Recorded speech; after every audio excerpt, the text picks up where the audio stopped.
So one of the common questions I get is, Nhyira, I study, keep forgetting. How do I study to remember as I prepare for the examination?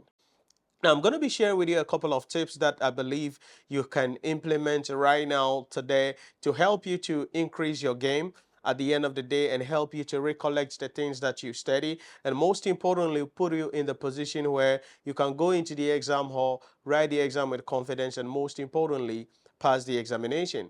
Now, the first thing you need to understand is that when it comes to memory issue like, oh, I learn and I forget, it all depends on the way the material came in.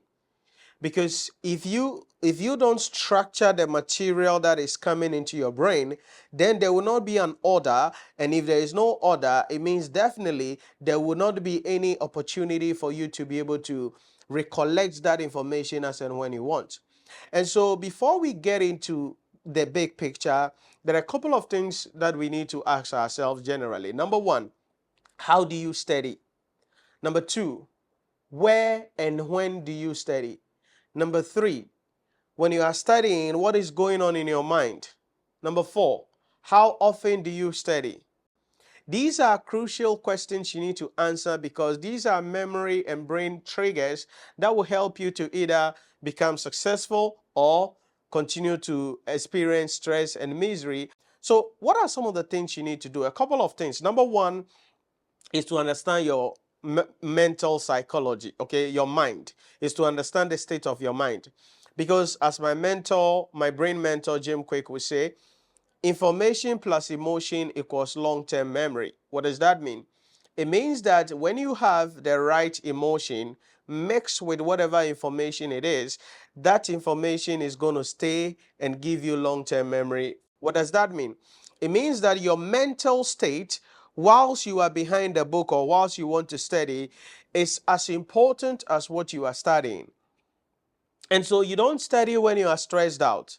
You don't study when you are tired from work. You don't study when you have just finished eating banku and okra stew or fufu and light soup. You don't just pick a book to study when you are going through a breakup or a trauma or something like that. Mentally, you are not stable, and when you pick the book to study, yes, you may feel like you are studying, but at the end of the day, nothing is getting into your head, and you later on try to remember things, but you cannot remember anything. So the first thing we need to ask ourselves is about having the right mental state. Do you have the right mental state when you pick a book? So we go through a lot of stress. And so one of the things you need to understand is to manage stress. But a lot of things you must understand is that there are types of stress that, people go through. Okay. Yeah, we have the real stress. I mean, the fact that you need to wake up 4 a.m., prepare for work, leave home, be stuck in traffic about an hour, get to the office, work, close from work around 6. You got to get home around 8:30 and all of those things. Those are real stress. Yes, they are part of human behavior. You got to learn to manage those stress because whether I like it or not, these are necessary for you to survive. But there is another type of stress that is called imaginary stress. An imaginary stress is where nothing has happened, but you are overthinking things. Hey, what if I lose my job? Hey, look at the way the economy is doing. What if I lose my job? Hey, look at how my boyfriend is behaving. What if he dumps me? Oh, look at the way my girlfriend is doing. What if he says he doesn't love me again? Oh, look at what is happening. What if? What if? What if? And so there are many people who are living their life on the imaginary stress, who are living their life and they are always worried about things that will never happen. There is no indication that something like that is going to happen, but they are imagining things. And that is a type of stress that people go through. Now, if you're somebody who is in that arena where you are imagining things that are not there, you are imagining them because of, some things that you have seen or something that you have heard, you are actually killing yourself, and that is going to affect your mental state. It means that every day you're going to be living in fear. Because you are afraid you're going to lose your job. You are afraid you're going to fall sick. You are afraid you're going to lose your spouse. You are afraid you're going to lose your parents. You are afraid you're going to lose your job. You are afraid you're going to lose everything that is around you. That is imaginary stress. It's not real, but you are just bringing it on yourself. And sometimes many people are in prison by such stress, and the real stress is not even doing anything to them, but this imaginative stress or imaginary stress is what is destroying them. And that is the second type of stress that you need to learn to manage, because yeah, once in a while we all will feel that hey, something bad is about to happen, or based on A, B, and C, something is likely to happen. But that is not something you need to harbor for a long time, because it is going to destroy you and make you not to have the right mental state to be able to become successful as an individual. Then the third type of stress is going to be what is referred to as the exaggerated stress. Now, this is where people overstate, overhype what is really happening. There are people who think their life is more important than anything. There are people who think there is a lot of pressure on them than other people, and that is exaggerated stress. If you want to become successful, you cannot exaggerate your stress. Yeah, we get it. You got to wake up early in the morning and go to work. You close from work and come back home. Yeah, we get it, but you don't have a lot of responsibility on you. Okay, there are some people who are not married, they don't have children, they don't have a lot of other personal responsibilities aside work that they have to go to and come back, but they always want to appear as though the world is on them, when in reality they are actually the people who are putting impediments in their own path to prevent them to become successful. So if you want to become successful and you want to pass the examination, have a clean memory, make sure that you recollect everything that you study. We need to start from the mind. And the way we make sure you have the right mental state is to have the right state of mind at the time that you want to study, which means you must learn to manage your stress. The real stress, learn to manage it. Don't imagine things that are not there, and don't try to exaggerate something that is not there. Maybe it's just something small. Don't blow it out of proportion, because all of that can either make you or break you at the end of the day. And that is the first thing you must understand: your mindset, your mental state. That is where we have to start. And so every time you pick a book to study, you need to ask yourself, am I feeling well? Am I of the right mental state? Is this how I'm supposed to feel now? Now, it means then that you need to take absolute control over your emotions.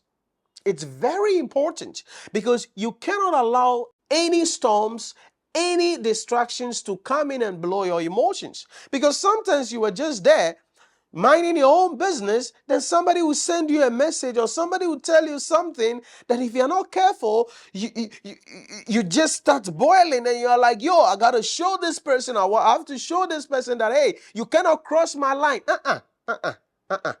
There are times, let people, let them win it. It's okay. Allow people to misbehave and focus on yourself. So the first thing we need to talk about is your mental state. Because as a man thinketh in his heart, so is he. And this is closely linked with the mindset you have about the exam you are writing, as well as the subject that you are studying. There are many of you, you feel that, oh, management accounting is difficult. Financial reporting is difficult. Strategic case study is difficult. Oh, that is difficult. Now, if you are starting something and you are already telling yourself, prophesying to yourself, speaking it out loud to yourself that, oh, this thing is difficult, this thing is challenging, then you are not going to be able to do it. Because it means no matter what people tell you, no matter how easy it is presented, you are still going to tell yourself that it is difficult.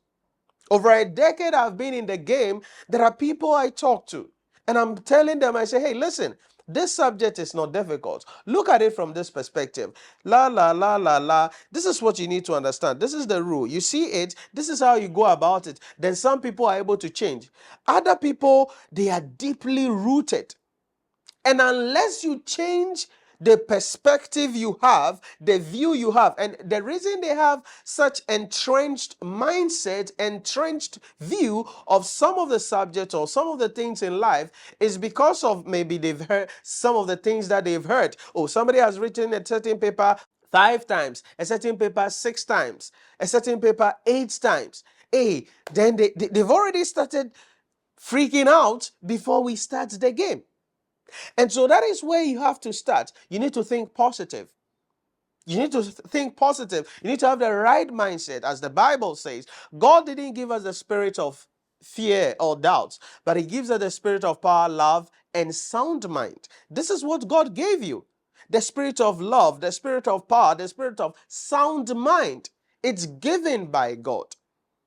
So you don't have to cloud your life, cloud your emotions, cloud your mind with things that would take away that soundness. So you need to take control over your emotions, over your thoughts, over your mind. Because as the scripture says, as a man thinketh in his heart, so is he. If you think management account is difficult, yes, it is going to be difficult. If you think the ICAG examination is difficult, no matter what you do, you're going to fail. Yeah, you just prophesied to yourself. And guess what? That prophecy will come to pass, because life and death are in the power of the tongue, and those who love it will eat the fruit thereof. And so if you continuously say that the exam is difficult, the exam is challenging, then you are sowing the seed, and guess what? You're going to eat the fruit thereof. So we have to start from getting your mind right. So have the right emotional state, have the right mindset about the paper. Be positive. That's the first level.